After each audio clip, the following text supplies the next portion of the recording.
Hey guys, how you doing? I'm Yalik and I am recording this from very late Thanksgiving evening and also from a new VP high at 1273. I have been just pushing upwards and upwards and upwards this last tribe cycle. I know everyone else hates it and wants it to go away, but honestly, there is something about this that seems to be advantageous to me. Normally, uh, typically, if I can clear my map every single day, I can gain 1 VP, maybe 2. And with this cycle, which is not very advantageous to offense, I've been jumping up by 2 and 3 and 4 every single day in victory points. And that's crazy. That's just not. I mean, after many months of pushing upwards slowly and gradually, to be able to vault upwards, it's like 50 points now in less than 2 weeks, is insane.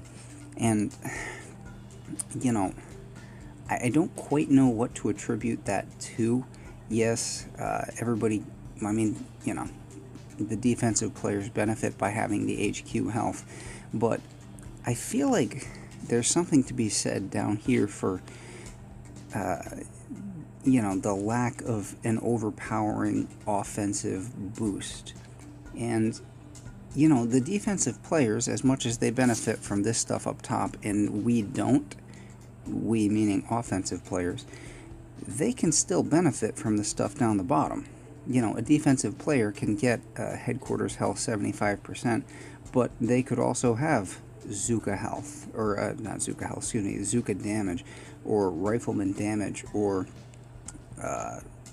tank health, or something like that, and they can benefit from that. But really, in this tribe cycle, nobody benefits, in a sense, because the offensive tribes are so weak. And actually, I feel like that hurts the defensive players more. It's a really strange argument to make, but I have no other explanation for the fact that I have been jumping up in victory points. What I think is that, honestly, these offensive tribes are so weak that the defensive players are struggling also. I mean, offensive players are certainly struggling and complaining a whole hell of a lot. I've seen a lot of that. People like it when things are easy, sure, but things are not always going to be easy. However, with the defensive players, they also still have to go out and beat people, and when there is some kind of an offensive advantage, they can sometimes make use of that too, like artillery boost, or the damage boost, artillery cost reduction, barrage damage increase, whatever it might be. Those players get that advantage also. And now they're not, and they just have to go with their, if you're an ice queen, I'm sorry, if you've got 5 ice statues and you only have 5 offense statues, you're going to suffer, actually, I think, more in this tribe cycle than I am, because I don't have any ice statues. There you go. That's 10 beautiful offensive statues. And I can actually weather a tribe cycle like this better, I think, than a player with ice can, because I have more tolerance built in for this kind of painful tribe cycle. So, like, in order to prosper in this tribe cycle, I think you actually have to be good. And if you're an ice player, then you actually have to be really good. Like, I'm a little bit good, but I'm not going to pretend that I'm, the greatest on the planet. But if you're going to try to, go at this game with 3 offense statues, then you better be really damn good. And if you're relying on tribes to carry you through as an ice player in that kind of a situation, then you're going to struggle at times like this. And that's, I think, what is happening right now anyway. One way or another, it is a fact that I have jumped up about 50 VP in approximately 12 days. Not quite 2 weeks yet. And that's pretty insane. Anyway, all of that said, I was going to show you the final hit that I did tonight to get myself to this point. And you can see a couple of fails there. At least one of those here was just GBE. This final guy, Chinese characters, random string of Chinese characters. You can see a couple of fails there, but I had tried him several times this morning. I tried him with HRZZM twice, maybe 3 times.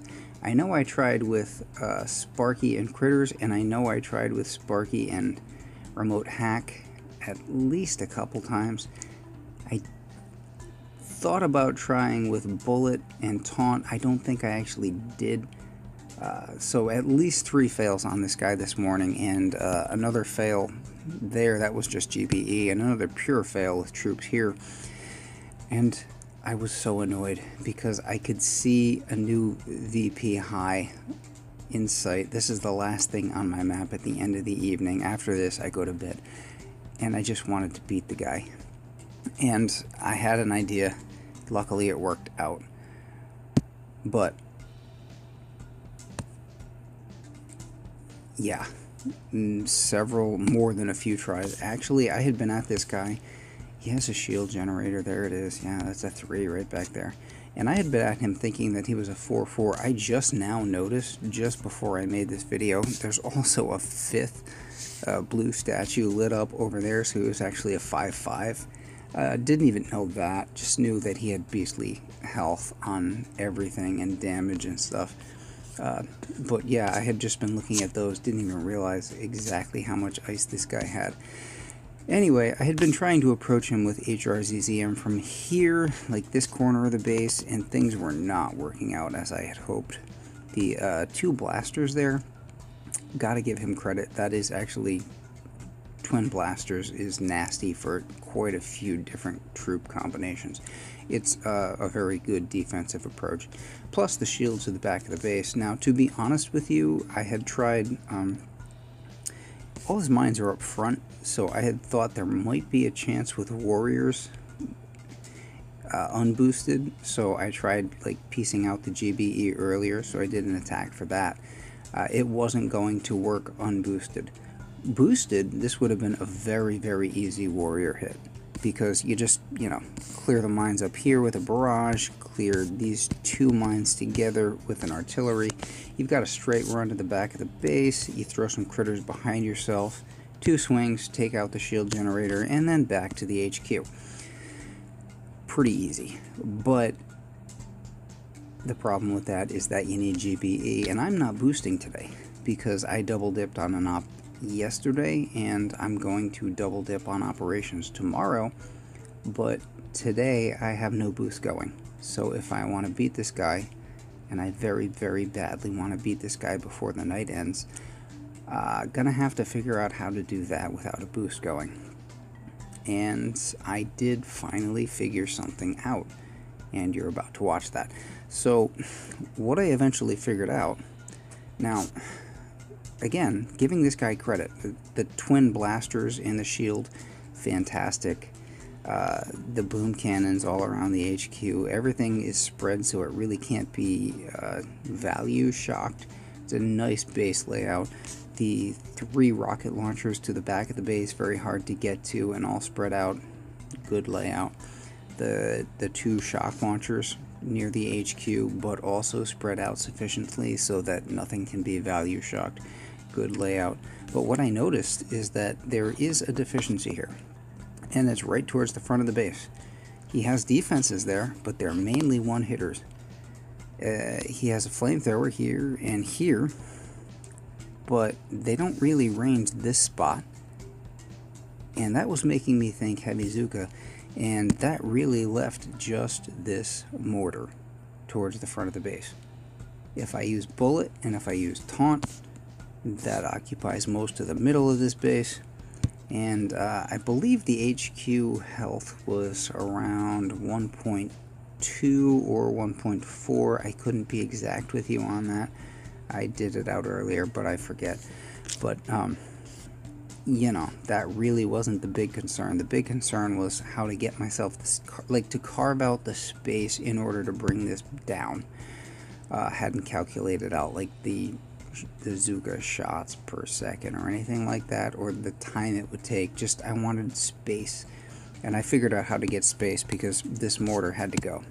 And if this mortar goes, we can do a heavy Bullitt heavy Zuka hit and actually have a really good setting to work on this HQ shield and all. Mortar's down. Mines are gone.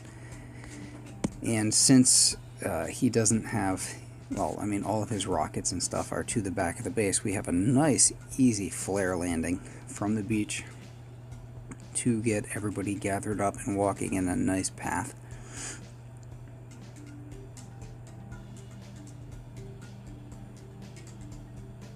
Bit anticlimactic here.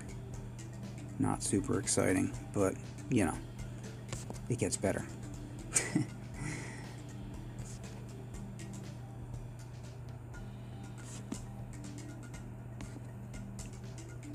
I mean, and so you see with the flamethrowers here and the flamethrowers there, I'm going to gather up my troops, going to flare forward, and nothing up front can really touch my Zukas. They are home free. And yeah, Bullitt is getting worked on, and the heavies are getting worked on, but in return, I'm also working on his shield and his HQ health. And, you know, Bullitt and heavies have a job to do, and they're doing that. And there you go. Boom. Poof. Whatever you want to call that. Bullitt still alive. I had one heavy still alive. Man, that miles and miles of free space. Not really. That's actually fairly close, but whatever. It doesn't matter because, I mean, I win. Heavy Zuka has been fantastic for me in this tribe cycle. I've been counting on that as well as everything else that I can possibly think of to get by, but getting by, and I can't complain about that because you know, I'm at 1300 BP is kind of my goal, and that's where I think I would be satisfied with things, and sort of at that point I might sort of let my map slide a little bit, just want to get there, just once, and that would be fine. Just because as a matter of time and so on, it's hard if you have no ice to try to keep pushing forwards and forwards and forwards all the time. I think I could keep going from there, but you know, it becomes kind of a chore to keep your map clear. And I don't know if I want to keep playing the game that way, but regardless, 1300 has been a goal, and I'm getting closer and closer. I had expected a continued grind for a few months, and all of a sudden with this tribe cycle, I don't exactly know why. I told you I think why, but I can't exactly say why. But in this tribe cycle, I've just shot up in victory points, and that's fantastic. So again, I'm probably the only person in the world who's going to complain about it, but I mean, I'm almost going to be sad when this tribe cycle goes. Anyway, my map is clear, yet again, unboosted, and I'm going to call that a pretty good day. So, I have had way too much turkey, and also way too much wine, and probably about enough Boom Beach, and I'm ready to have a very good night's sleep, and I wish the same to you guys as well. Take care, have a great night, and I will catch you later.